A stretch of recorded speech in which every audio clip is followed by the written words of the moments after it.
Donc, je disais que je voudrais vous remercier pour être venus si nombreux à ce point de presse. Allô? Allô? Allô? Le chef de Alain Diallo, président de l'EFTG, président de la marine. Allô? J'ai rarement organisé de point de presse, bien que je suis convaincu que vous posez la question de savoir pourquoi ce point de presse. Allô? Je puis vous assurer, Allô? c'est moins pour défendre un bien, une propriété, que pour défendre mon honneur et ma réputation. J'ai travaillé pendant une trentaine d'années pour l'État guinéen à différents postes, dont une dizaine en tant que ministre de la République. Je n'ai jamais été entendu par un officier de police judiciaire ou par un juge pour des faits présumés de corruption ou de détournement de deniers publics. J'ai toujours dit et répété que j'étais un homme d'honneur, je ne suis pas un homme d'argent. Pendant cette carrière administrative, je me suis fait une réputation d'homme intègre et relativement compétent, disons-le, parce que c'est à ce titre que j'ai été appelé au gouvernement en 1996.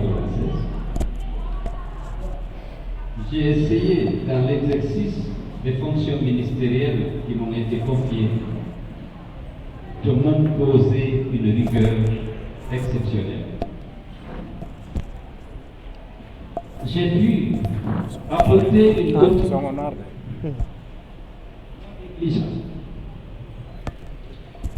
D'abord en tant que simple fonctionnaire, à la mise en place d'un vrai statut de mission et d'un système bancaire moderne.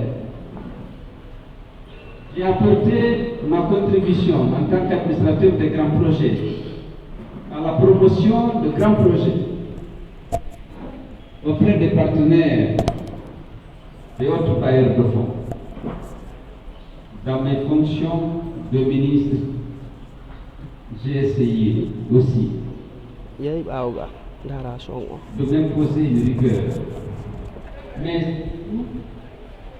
j'ai pu réussir à apporter des contributions visibles à la construction de l'infrastructure routière. On m'a soupçonné de détournement de deniers publics ou de corruption. Si bien que mon capital le plus précieux, pour moi, crédit. Et lorsque je cherchais à expliquer pourquoi, au premier tour de l'élection présidentielle 2010, pourquoi totaliser, valablement exprimé, pour moi, l'une des bonnes explications, c'était la confiance du peuple guinéen, des électeurs. Puisqu'il y a 2 ans que j'ai commencé à faire de la politique pour moi-même. C'est pourquoi je suis très fier de ce résultat. Je parle des résultats officiels. Alors qu'en réalité, beaucoup savent que je suis passé dès le premier tour. Moi-même, j'étais surpris par cette performance. Mais je savais que ça tenait aussi à la critique. Le jugement que la majorité des Guinéens portent sur leurs compatriotes que je suis. Donc mon capital, moi le plus sérieux en politique, les gens s'interrogent. Pour moi, c'est cette crédibilité née de mon attachement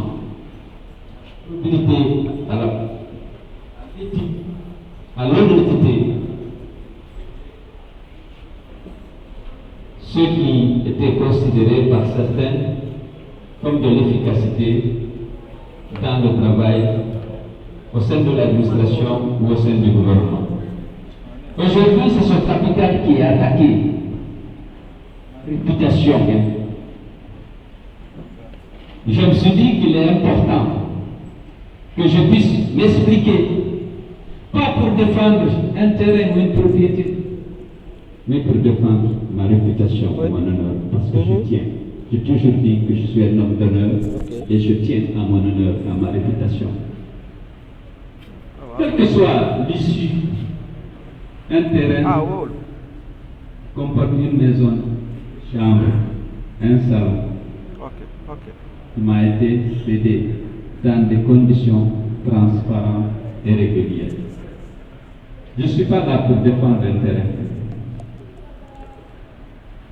Mais comme l'idée persiste, comme si je me suis emparé d'un bien public, les mots que je vous explique dans ces circonstances. Ce terrain est le bâtiment de 2 chambres, un salon qui l'abrite, que le président Conté appelé Tonganga. Dans quelles conditions il m'a été cédé?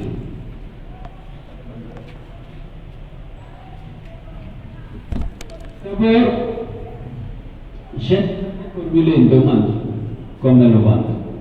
Mais comme vous le savez,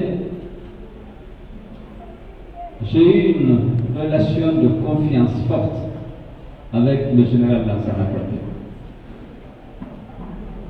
Au point que je lui ai demandé, je dis, Président, construisez votre maison de retraite au bord du lac. Il m'a dit au début non, c'est là qu'habitait mon père. J'ai construit à la place de la maison de mon père, j'ai construit mon frère, c'est ici que je prends. Je lui ai dit que le lac était bleu. Et que c'était même romantique. S'il était là, il allait prendre un bateau avec un chapeau mexicain, aller pêcher et venir manger ce poisson. Finalement, il a accepté l'idée et il a construit. Il estimait que c'est bon chantier. Et régulièrement, il passait me prendre les week-ends pour aller visiter le chantier. Parce qu'il a appelé Santilo, il dit, bon, mon Foulidi l'a dit de construire une maison ici, qu'est-ce que tu en penses? Santilo a dit que ce serait une excellente idée. Le chantier a commencé. Tous les week-ends, il passe à Dixit, il me prend, on va aller voir ton chantier. Et Foromo est là, le ministre de l'urbanisme, il dit, bon, toi tu choisis à gauche ou à droite le terrain sur lequel je vais construire ta maison pour que le jour où tu viennes me rendre visite en tant que président retraité, que tu restes dans ta maison. Ça, c'était devant Foromo, ministre de l'urbanisme et de l'habitat, qui est encore vivant. Un jour, on est rentré à la maison, il dit, mais toi tu me fais construire des maisons, regarde le hangar que tu habites. On va te vendre ici.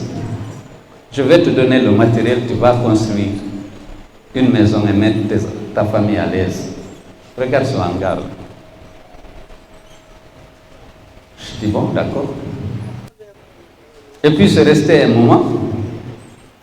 Il a dû oublier. Sa perception de moi, c'était, bien sûr, c'est une perception fondée. J'étais un homme désintéressé, qui n'est pas intéressé par le matériel. Je ne lui ai pas rappelé. Et un jour qu'il me dépose, ma femme lui rappelle, il dit d'accord. Le lendemain, Foromo, ministre de l'urbanisme, m'appelle, me dit, l'autorité m'a instruit d'aller expertiser et évaluer ton domicile.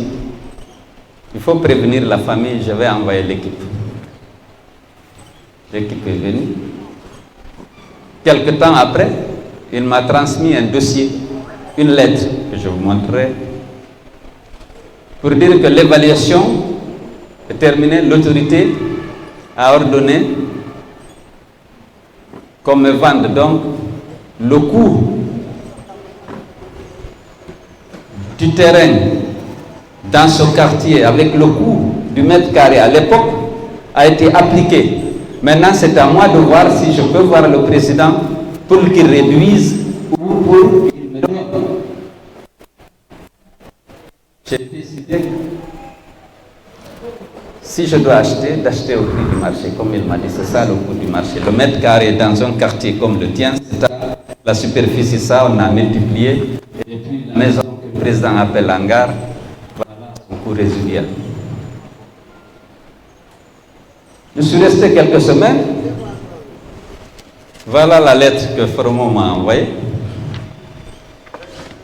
pour me dire de verser le montant de 400 millions à l'ordre du patrimoine bâti public. J'ai attendu, il dit, c'est la lettre que je t'ai eue parce que c'est le résultat de ce que tu vois avec le président. Tu me dis, ou bien tu me dis combien tu peux payer, je vais aller voir le président. J'ai estimé que si je dois acheter, je préfère acheter au prix du marché. J'ai appelé le directeur général de la Société Générale. Je lui ai dit qu'on me propose de me vendre le terrain, la petite maison que j'habite, surtout le terrain. Je voudrais qu'il me consente un prêt. J'étais premier personnel recruté en Guinée par la Société Générale en 1985, lorsqu'elle est arrivée. Parce que lorsque je faisais mes études de banque, j'ai fait le stage chez eux, à la direction des affaires internationales et de la trésorerie à Paris. Elle a dit qu'il faut qu'il demande à Paris. Comme je suis politique. Il a demandé l'autorisation, il m'est revenu une semaine après, puisque Paris est d'accord. Il a rédigé un contrat de prêt. C'est loin, hein? Un contrat de prêt me prêtant l'argent, assorti d'un échéancier de remboursement. Voilà nos deux signatures, Société Générale et celle d'Alain Diallo.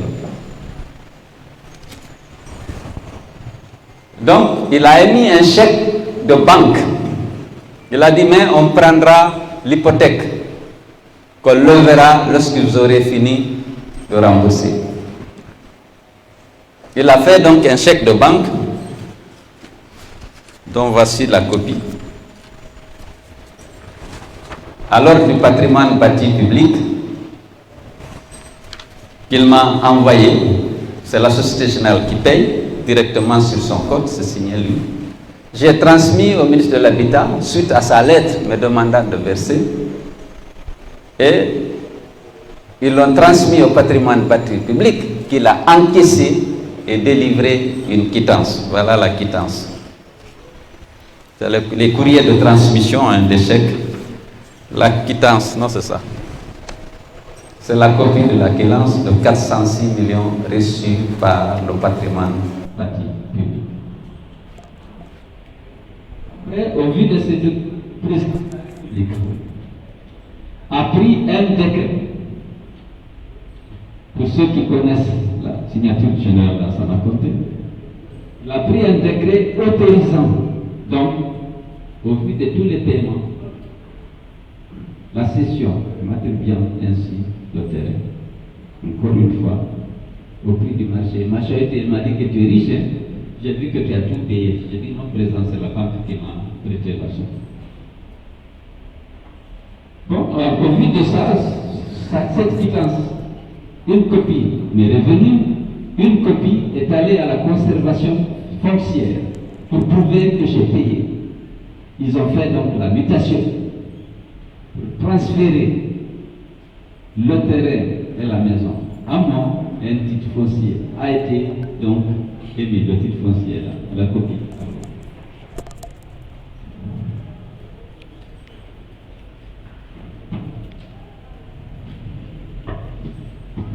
Un document lourd, hein, j'ai pris photocopier quelques-uns, ceux qui connaissent les titres fonciers. Donc, c'était terminé, c'est dans ces conditions. Je ne suis pas emparé d'un domaine public de l'État. Le président de la République, qui en avait le pouvoir, c'est un domaine privé de l'État, il est comportant de faire la différence. Le domaine privé de l'État que l'État peut céder. Dans le respect de toutes les règles et procédures. Ce n'est pas un bien public, c'est un bien privé de l'État qui m'a été sondé dans les conditions que vous avez. Bien entendu, c'est la première fois que j'exhibe ces documents à la presse. Si bien que les rumeurs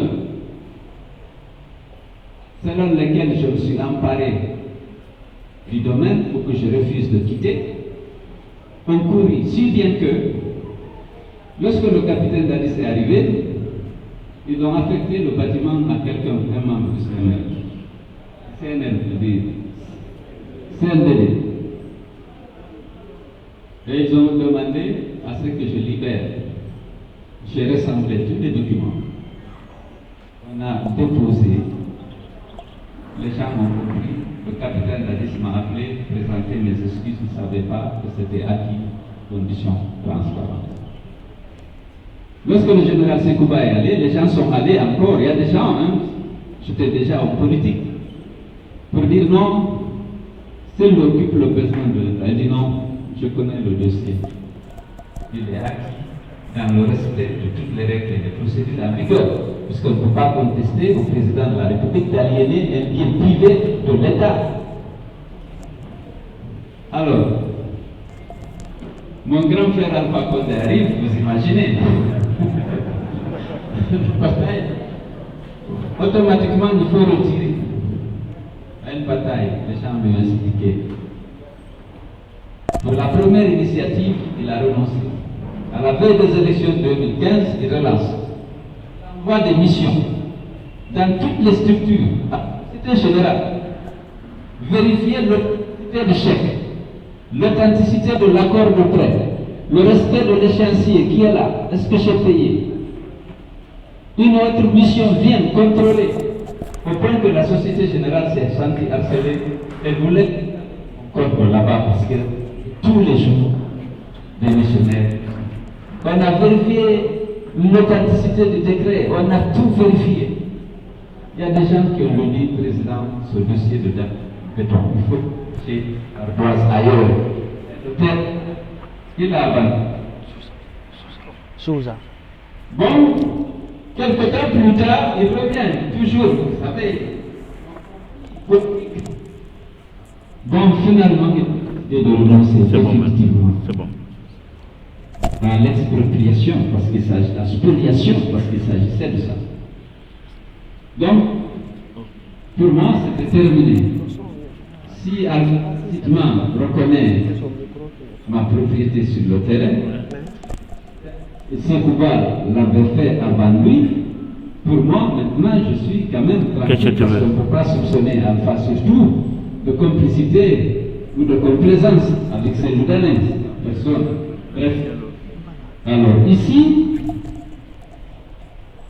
vers novembre, on parle des bâtiments l'État qu'occupent certains cadres. Je me concerne. J'ai le titre foncier, j'ai tout ce qu'il faut. Pour moi, c'est la mutation est faite, le transfert de propriété est fait, le titre foncier est établi à mon nom. Pour moi, c'est mon bien.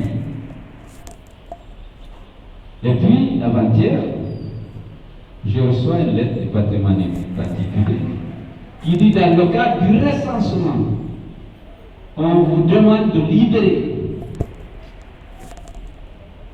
votre bâtiment de toute passion avant le 28 février à 10h. Alors, ça, bien entendu, j'étais surpris.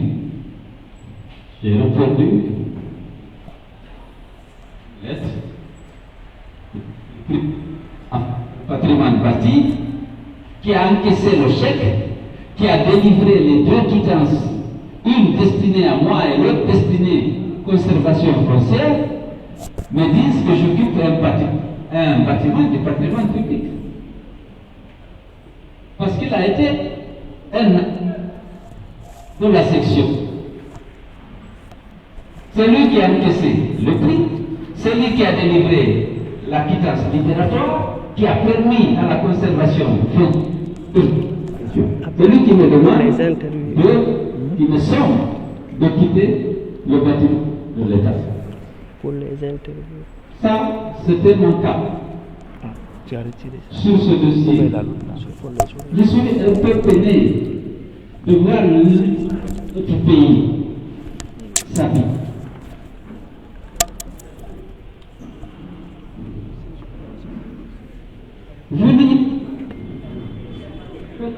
Les gouvernements compétissent pour attirer des investisseurs. Il y en a qui sont venus trouver un gouvernement, qui ont obtenu des papiers, soit des baux emphytéutiques, soit des autorisations de licence, pour apporter et investir leur épargne dans notre pays. En dehors de toutes les procédures, toute convention, tout contrat est renégociable. Si, après expertise, après audit, l'État se rend compte qu'il est lésé, rien ne l'empêche de rouvrir les négociations et de modifier la convention.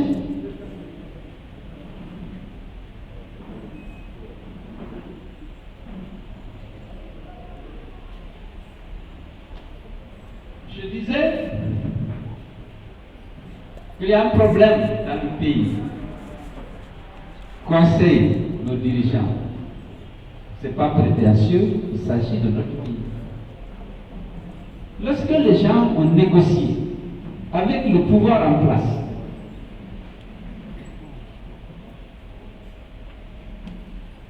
les contrats ne peuvent pas être exécutés. Les conventions laisser l'État. Mais ils ont dit, il ne s'agit pas de confisquer l'investissement ou l'outil de travail, l'usine ou le bâtiment. Il faut négocier pour penser des préjudices, peut-être par l'État. Il ne faut pas utiliser la force, il faut utiliser le droit. Je ne parle pas de mon cas, je parle de façon générale, ce qui prévaut actuellement.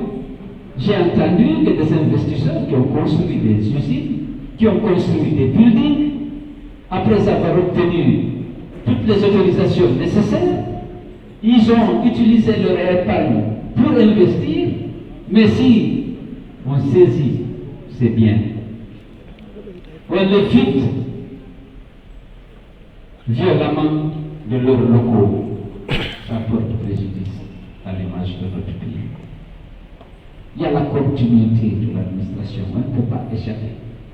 Ceci n'exclut pas de renégocier les contrats, les conventions, pour réparer le cas échéant, les préjudices subis par l'État, mais on ne peut pas confisquer les biens à travers les entreprises publiques. Après le discours de décembre 1985, général Lansana Conté, optant pour le libéralisme économique et politique, je parle de l'aspect économique, on a décidé de désengager l'État de production et de commerce. Décision a été prise par le gouvernement, décision assumée de privatiser toutes les entreprises publiques et de laisser le soin au secteur privé d'assurer l'approvisionnement et la distribution des biens, l'approvisionnement du pays et la distribution des biens à l'intérieur du pays, et la production également, le développement des tissus industriels, même si le gouvernement peut apporter par des mécanismes transparents son soutien aux investisseurs dans le secteur. C'est ainsi que toutes les entreprises, ou presque, ont été fermées ou privatisées. Alors, parmi les premières cibles des institutions de Bretton Woods, il y avait Erguinet. Je peux vous rappeler, vous ne connaissez pas, il y avait l'huilerie de Dabala, il y avait Anta, l'huilerie de Sérégouré, la scierie de Nyanda, l'usine de Kenkila de Massanta, la scierie de Sérégouré, la Cipar de Labé, il y avait tellement de sociétés de l'usine de petits pipillages de Mamou, la conserverie de Mamou, la briqueterie de Kankan, l'usine de granit de Manéa, le complexe textile de Sanoya. Il y avait un portefeuille d'entreprises qui gérait toute l'économie. On a dit, il faut privatiser ou fermer. Et cette politique était assumée par le gouvernement.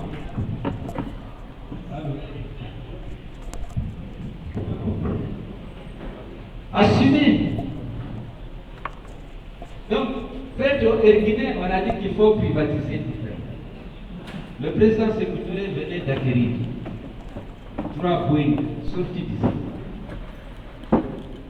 en 1981.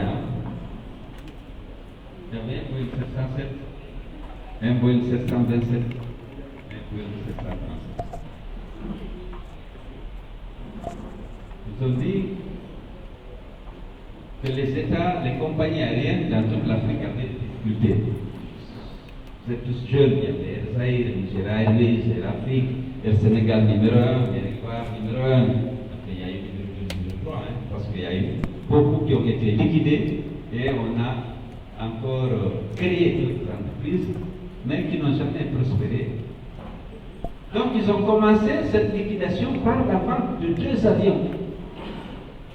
Ce monsieur Babacar Diagne, qui est ministre des Transports. 2, le 707 et le 727.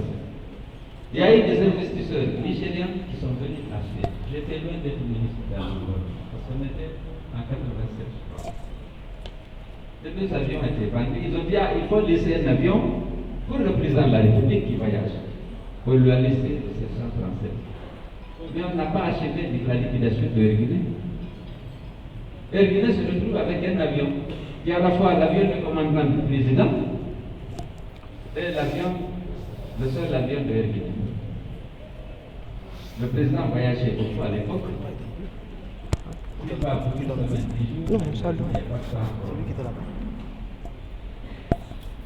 En 2000, le Fonds monétaire est revenu à la charge de la banque. Il faut achever cette privatisation. Nous sommes même pour que l'avion sorte de Guinée alors qu'on liquide. Mais avant, en 1990, on prend un décret pour faire de Guinée une entreprise à participation publique, pour ouvrir son capital à des repreneurs éventuels. On n'a pas eu de repreneurs. Moi-même, j'ai essayé de négocier à l'époque avec Royal Air Maroc, qui a dit que le marché guinéen était trop petit, puisque l'aéroport Conakry c'était environ 300 000 passagers, lorsque la Côte d'Ivoire et le Sénégal étaient à plus de 1 million de passagers.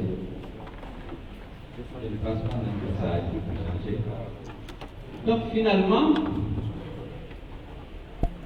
la décision, le fonds et la banque sont revenus à la charge. Un dossier a été présenté au Conseil des ministres qui a approuvé la privatisation de l'Erguinet. C'est dans la mise en œuvre de cette privatisation, puisque la banque a envoyé un expert pour aider à la rédaction d'un cahier de charge et d'un dossier d'enquête. L'expert était en Guinée lorsque le président, moi, m'a appelé. Je le trouve avec Elhadj Mamad Silla. Il m'a dit, vous êtes en train de vendre mon avion? Je dis, oui, le président, le conseil des ministres a décidé, on a demandé à la Banque mondiale, qui a mis un expert qui est en train de nous dire, non, non, il ne faut pas faire ça. On a vendu les 2 premiers avions à l'étranger. Elhadj Mamad Silla veut acheter, il faut le vendre. Je me suis opposé tout de suite devant Mamad Silla qui a témoigné. Je ne vais pas répéter tout ce que j'ai dit. Le président, au point que le président s'est fâché, pensait que j'avais des conflits connus entre eux. Il y avait des conflits connus entre Elhadj Mamad Silla et là. Le président a pensé que c'est parce qu'il y avait ces conflits entre nous que je m'opposais. Mais en réalité, c'est parce que je connaissais la complexité du transport aérien. Et je lui ai dit devant le président, j'ai dit si tu prends Erguinet, tu perdras l'argent et Erguinet risque de disparaître. C'est trop compliqué. Bref, le président dit s'il veut acheter, on ne vendra pas à un étranger. On lui vendra cette fois-ci. Les 2 autres, on a vendu à l'étranger, cette fois, il faut vendre à un Guinéen. C'est lui qui sait comment il va se dire. J'ai dit, monsieur le président, je ne suis pas chargé de privatisation. Il y a un ministre en charge du portefeuille, au sein duquel il y a une unité de privatisation. Il dit, bon, tu le redis. Je suis sorti, j'ai informé Cheikh Camara, qui a tenté de convaincre le président. Le président a dit, c'est mon avion de commandement, moi je le vends à Elhadj Mamad Silla. Je ne veux pas le vendre à l'étranger. Il a pris un décret, il a signé, et l'opération a eu lieu. La mise en œuvre des privatisations, c'est du domaine des finances. Est-ce qu'il a payé? Est-ce qu'il n'a pas payé? Moi, j'ai signé la convention. Parce que d'abord, c'est moi, en tant que ministre en charge de l'aviation civile, qui cherche les droits de trafic. Il fallait transférer à Air Guinée Express les droits de trafic de Air Guinée. Donc j'ai signé, bien sûr, mais j'ai vérifié que les prix étaient bons pour la Guinée. Puisque je ne suis pas, vous ne pouvez pas me soupçonner de complaisance avec la Somalie, pas de la négosité, mais des contradictions qui me s'opposaient. Donc j'ai signé la convention. Mais l'opération de liquidation de Guinée s'est passée vraiment au ministère des Finances et c'est lui qui devait encaisser, c'est lui qui a fixé les prix, c'est lui qui devait accepter. Je pense qu'il a payé. L'avion était déjà en Israël, effectivement, en révision ou en réparation. Donc voilà, il est important de étudier d'abord l'opération dans le cadre d'une politique générale de désengagement de l'État et de privatisation des entreprises publiques, ou de fermeture, parce que beaucoup d'entreprises ont été fermées. Je ne veux pas me défendre, j'explique simplement parce que j'étais aussi un acteur, avant même d'être ministre, j'étais membre de la cellule d'appui au comité de coordination économique et financière, je sais comment les choses se sont passées. Et beaucoup de jeunes, y compris des journalistes, on était dans un régime socialiste sous cette clé. Et le gouvernement a décidé de libéraliser et de privatiser toutes les entreprises. Il y en a tellement, je ne peux pas les citer, mais qui ne fonctionnaient pratiquement pas à 30% de leur capacité installée pour les meilleurs. Et donc ça, cette opération est intervenue, mais à d'autres. Alors la question que vous allez vous poser, pourquoi ne remonter à 2000? Juste à 2002. Pourquoi pas en 87? Pourquoi dans le cadre des opérations de lutte contre la corruption, on va jusqu'en 2002? Il faut poser la question. Parce qu'il y a des dossiers récents avec des témoins. Et lorsqu'on a fait tomber au régime, on a bien envie de démontrer qu'on a bien fait en mettant en évidence la corruption et la délinquance financière qui prévalaient. Il faut poser la question. Pourquoi, moi, ce harcèlement judiciaire des leaders politiques, il faut s'interroger. Pourquoi il y a ce harcèlement? Je pense que je vous laisse le soin de répondre à ces questions.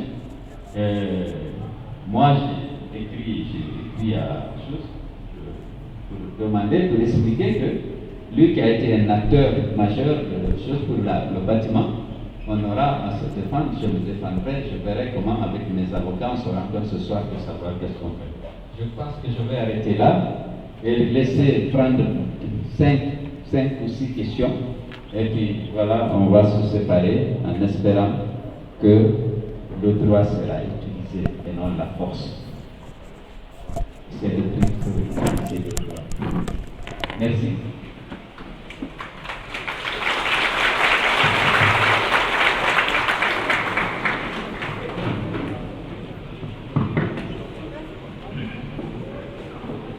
Merci. Venez de suivre Monsieur le Président pour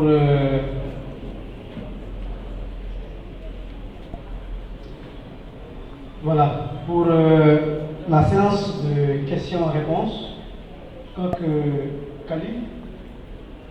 Khalid, merci de recenser ceux qui veulent poser des questions. Le temps pour le président de prendre la colère, vous allez.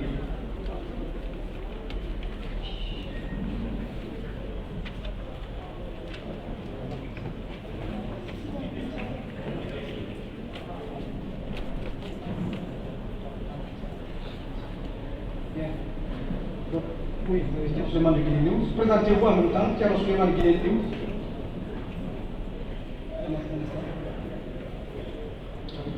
Oui. Soulébit à Horizon FM.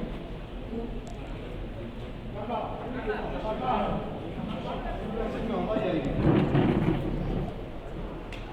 Soulébit à Horizon. Oui, Amadou.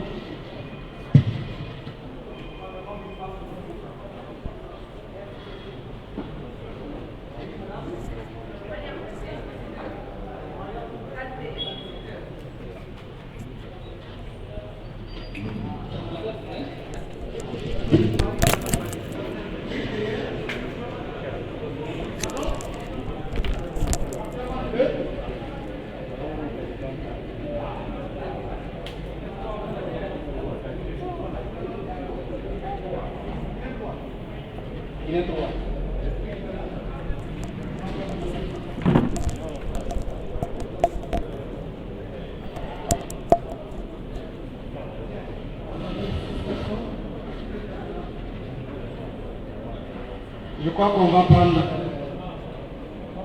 d'abord la première série de questions. Vous pouvez vous avancer.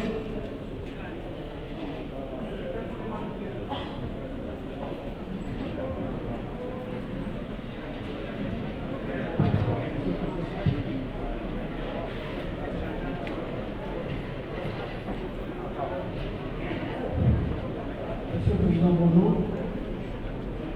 Vous avez donné un délai, c'est-à-dire le 28 mois, les lieux que vous occupez, votre domicile. Est-ce que vous allez le faire? Sinon, comment? Deuxième, à propos de Air Guinée, vous avez souvent évoqué une sorte de conflit qu'il y avait entre El Hadji Mamadou Sy, la présidente de l'UDG, et vous, mais vous n'avez jamais dit la nature de ce conflit.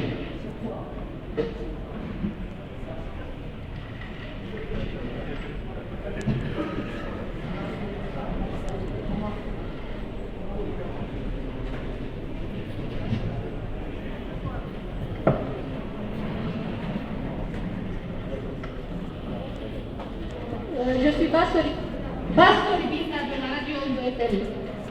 Le président de l'UDG est prêt pour céder ce bâtiment.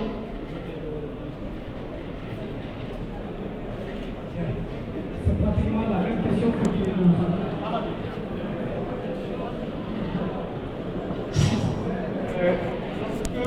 Votre question est déjà posée. Si de poser une autre, vous déclinez carrément votre temps de parole. Le film.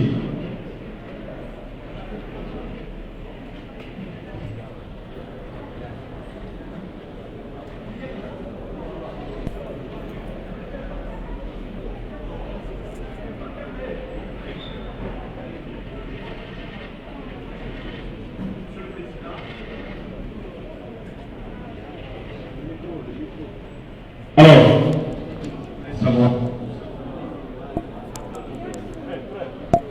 Et Monsieur le Président, compte rester à Dixi ou ailleurs, dans une autre commune.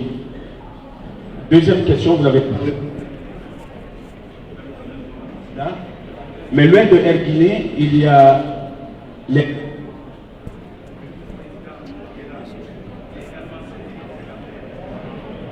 Et je parle de M. Ali, à l'époque ministre des Transports.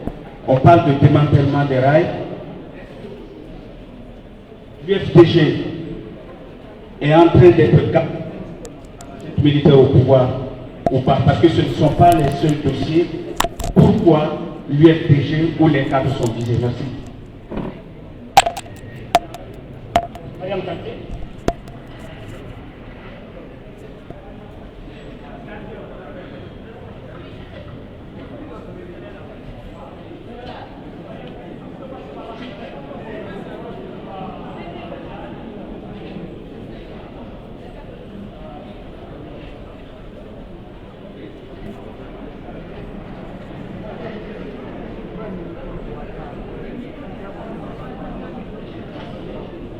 Ça passe, voilà. Bonjour Monsieur le Président, j'ai deux questions s'il vous plaît.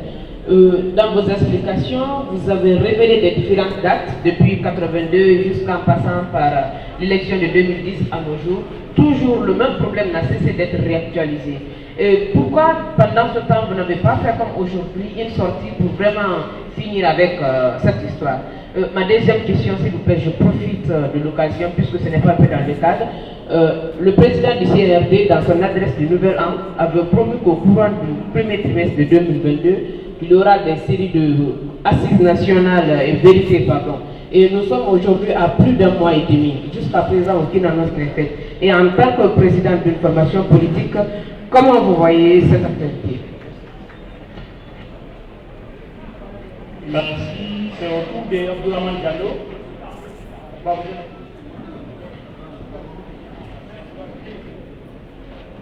Monsieur le Président, Ousmane Kaba a dit récemment que le Boeing devait être à 6 millions de dollars, que vous avez vendu selon Ousmane Kaba à 5 millions. Ça, c'est la première question. La deuxième question, c'est la commission d'audit. Est-ce qu'elle vous a contacté en 2009? Et qu'est-ce que vous pensez de votre ami, M. Ousmane Kaba? Ok, merci. Angadou, espace.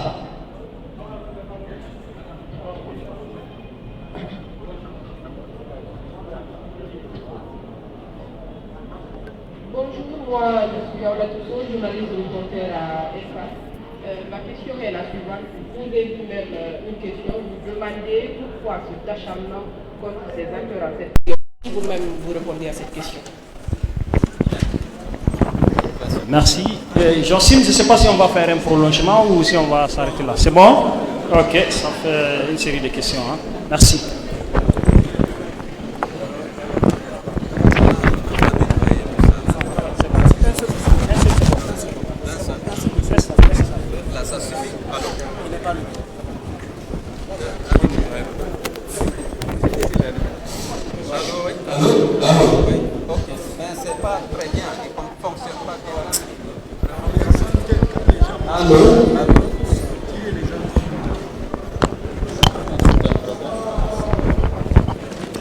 Allô? Ça marche pas. Allô? Chers amis, vous obstruez les antennes, alors ça dérange la liaison.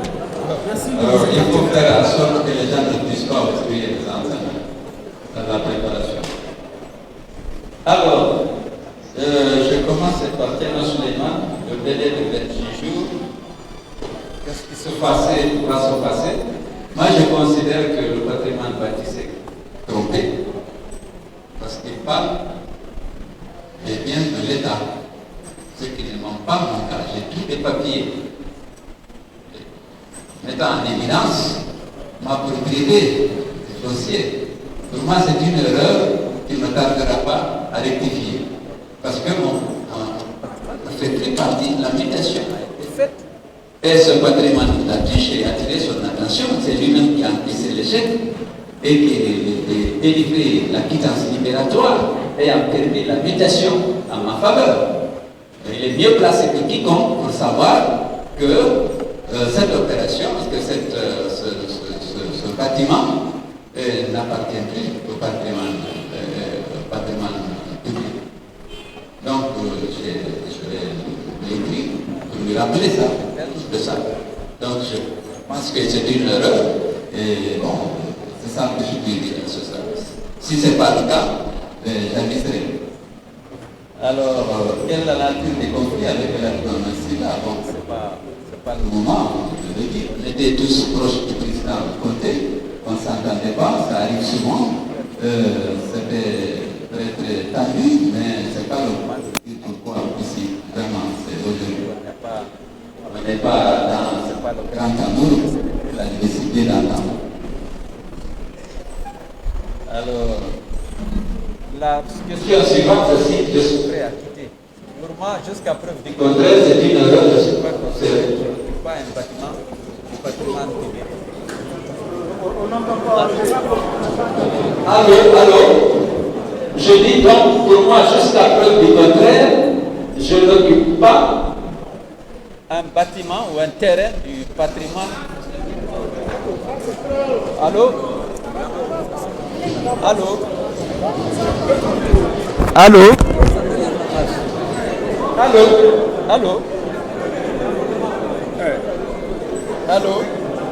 L'autre du tour de la Chine. L'autre là. Laissez l'autre là. Allô? Augmente la voix. Il faut mettre un peu plus aigu. La basse est très forte. Allô, mets ici sur la table là devant. Allô, mets ici. Allô.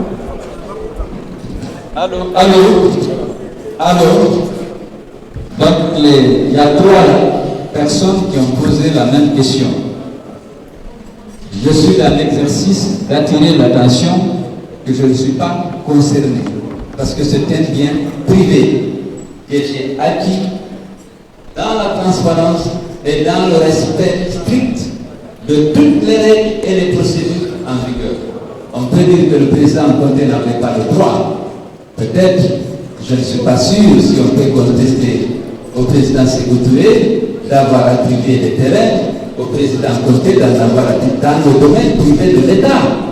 Nous sommes dans un quartier presque quasi populaire, là où on est. Est-ce que le président n'avait pas le droit de le faire? Peut-être la question peut se poser. Parce que nous avons connu deux régimes. Il y avait le régime socialiste où la terre appartenait à l'État.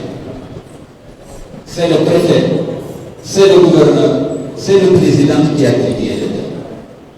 Après, nous avons passé à la propriété privée de la terre, grâce au code foncier domanial élaboré en 1987. À partir de là, l'État reconnaît la propriété privée de la terre, mais l'État a des domaines privés qu'il peut céder à sa guise. Il y a les domaines publics, il y a les domaines privés. Alors, lorsque le président de la République cède, même pardon, un terrain privé de l'État, et où il autorise la vente au prix du marché, c'était mon cas, parce que c'est mal connu. J'ai acheté au prix du marché. On peut toujours me dire, c'est parce que vous étiez ministre, le Premier ministre. Mais j'étais d'abord citoyen avant d'être Premier ministre.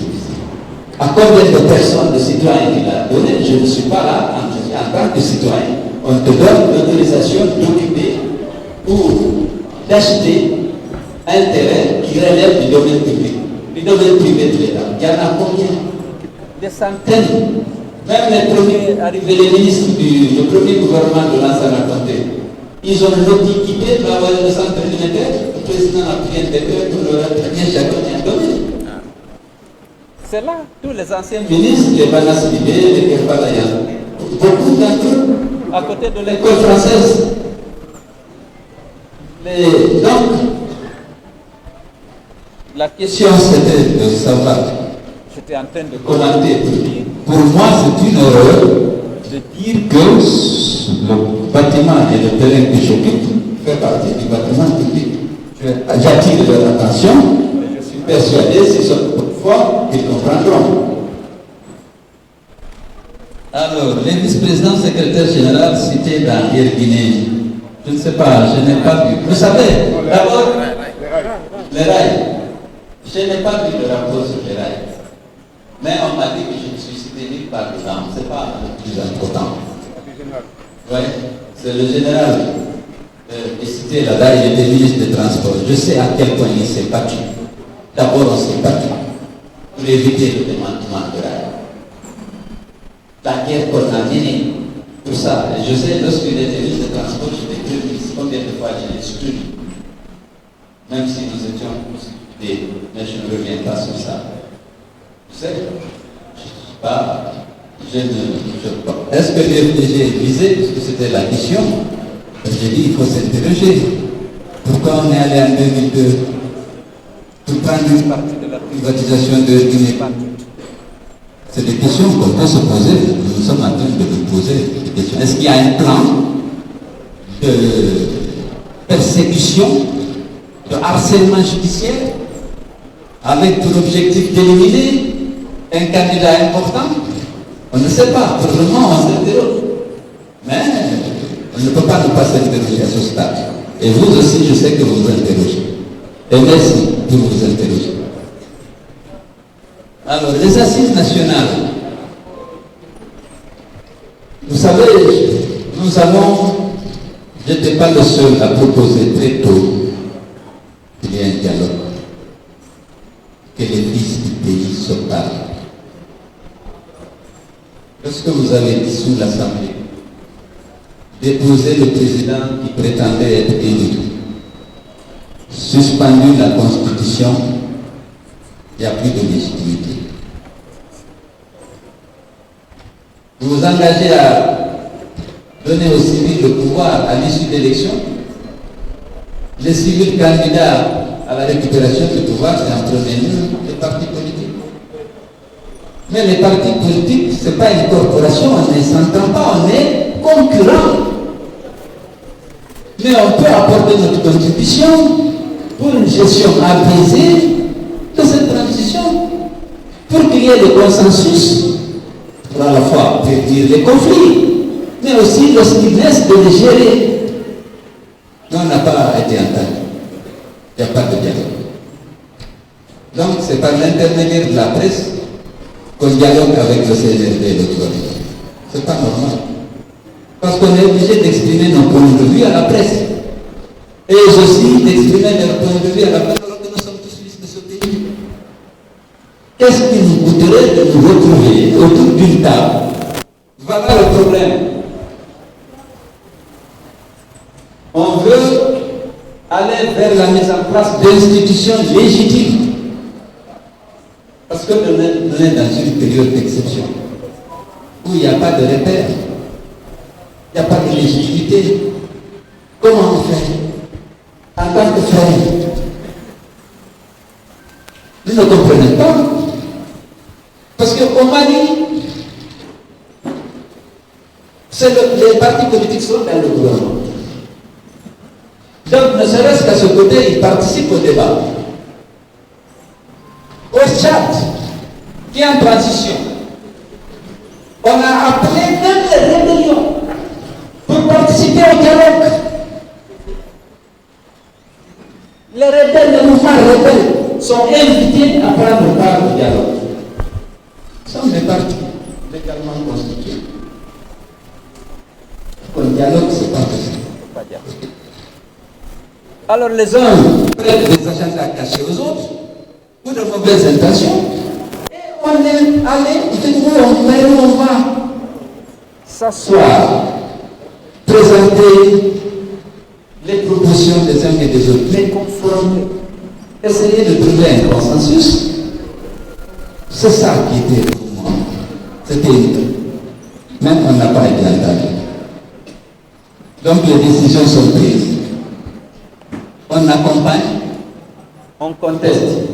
Si on conteste ou on met des réserves, on dit qu'il est contre le CND. Alors qu'on aurait pu avoir un dialogue où on peut dire, est-ce que cette décision nous paraît judicieuse? Est-ce qu'on peut la prendre par le gouvernement, par le CNT? Une telle proposition émise par un concurrent et un autre parti ne me semble pas opportune. Est-ce qu'on peut l'écarter? Il y a le débat. L'absence de débat est source de conflit. Donc, nous avons demandé qu'on s'asseye. Toutes les autres transitions, il y a un dialogue à côté. Non, on n'a pas de dialogue. Alors, est-ce que les assises règlent le problème? Moi, je dis, les assises n'étaient pas nécessaires. Si on va à l'intérieur, on s'adresse à qui? Est-ce que c'est à chaque citoyen? Non, j'imagine que le CNT vient à Forêt-Caria, il s'adresse à l'imam, parce qu'il n'y a personne qui représente la population. Ici, les partis politiques qui doivent participer aux élections, ils sont là. Les seuls élus à l'intérieur, c'est les élus des communes. Mais les communes, la plupart, 95%, 19%, c'est les partis politiques. Sinon, il n'y a pas de représentativité. Vous pouvez interroger chaque citoyen. Vous pouvez dire, oui, le consensus. Oui, le peuple veut ça. C'est pas possible, on n'acceptera pas n'importe quoi. C'est ça le problème aussi. Parce qu'il ne s'agit pas de chercher une légitimité pour prendre des décisions qui sont contraires aux principes de la démocratie et de l'état de droit et d'imposer ça aux Guinéens. Je ne vois pas l'utilité de cette tournée, de ces assises, alors qu'on aurait pu trouver un consensus en confrontant nos différentes idées et nos différentes intentions. Alors, on m'a parlé de les prix. Le prix de l'avion, Ousmane Kaba aurait dit que c'est ça. Déterminer le prix d'un avion n'est pas aussi compliqué. Moi, c'est ce que j'ai fait lorsqu'on m'a soumis. Les prix étaient déjà fixés par la cellule de privatisation. Un avion est assuré à une valeur, à sa valeur pénale. Vous demandez à la compagnie d'assurance à quelle valeur vous avez assuré l'avion. les compagnies de disent c'est pour telle valeur. Sur Internet, lorsque vous avez un certain nombre de références, vous connaissez l'âge de l'avion, sa marque, son année de fabrication, son année de mise en circulation, et vous connaissez à peu près le nombre de vols qu'il a effectué, parce qu'un avion, tout s'est donné. Vous demandez interroger Internet, ils vont me dire, c'est ça. Par rapport à ça, le prix qui était fixé n'était pas sous-estimé. J'ai dû vérifier ça à l'époque par mes services techniques. Donc, s'il dit que c'était supérieur, je ne sais pas sur quelle base il avait pris cette étude. C'est possible. L'évaluation des actifs relevait de la cellule de privatisation. Moi, pour ma acquis de conscience, j'ai vérifié l'avion, puisque là, on pouvait vérifier certaines choses, je trouvais que ce n'était pas sous-facturé.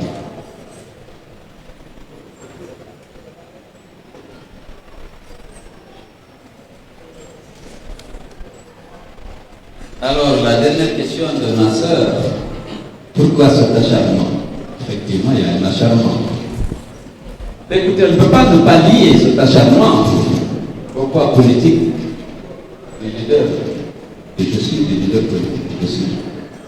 Je vous ai expliqué, vous connaissez le poids de l'UFDG, vous connaissez son poids électoral, bien sûr, sa capacité de mobilisation, la confiance dont le leader jouit auprès de la population.